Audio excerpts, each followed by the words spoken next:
If he was still alive today, Ronaldo Fenomeno might have never existed. Everyone knows Pelé, Neymar, Ronaldinho, but what about Dener? The man who had the flair of Neymar and the killer instinct of Ronaldo. Maradona himself stopped mid-game just to applaud his greatness. But Dener never got the chance to show the world his full potential, because at just 23 years old, he was gone. Only 3 days before signing his first European contract. 2 months before the 1994 World Cup. So who was Dener? And why do Brazilians still name their kids after him? Let's go back to 1986. After losing his father at just 15 years old, Dener had to stop football just to help his mom with the bills.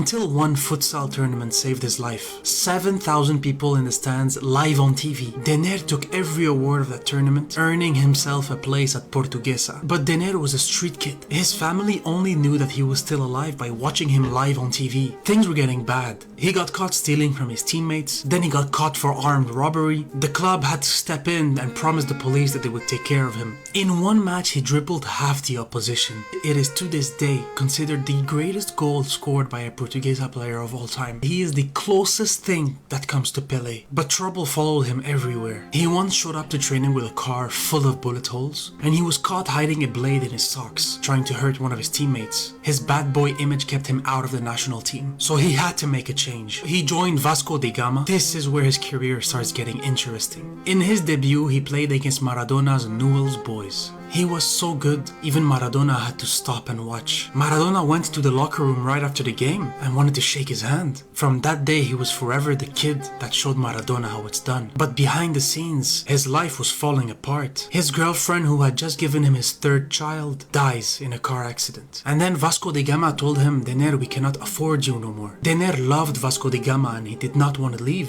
So he proposed an idea that would later lead him to his death. Told him, I'll sign a new contract if you get me a new Mitsubishi Eclipse. Dener loved that car. But no matter how dark his life would get, Dener still had one goal: get to Europe. And he finally did. He finally signed his contract with Stuttgart for over $3 million. But 3 days later, he was dead. He had to go to Rio de Janeiro in order to finalize his paperwork to move to Stuttgart. His family told him, take the plane, it's faster, it's safer. But Dener didn't want to leave his car behind. He told them, it's fine, I'm bringing my friend with me. We'll take turns driving, one will sleep, one will drive. At 5 a.m., his friend fell asleep on the wheel and they crashed into a tree. The driver survived with 2 broken legs. But Dener wasn't so lucky. Because he was sleeping and he had the seat laid back, the seatbelt unfortunately strangled him. And just like that, Brazil lost one of their greatest talents ever. Dener was expected to be the star for the 19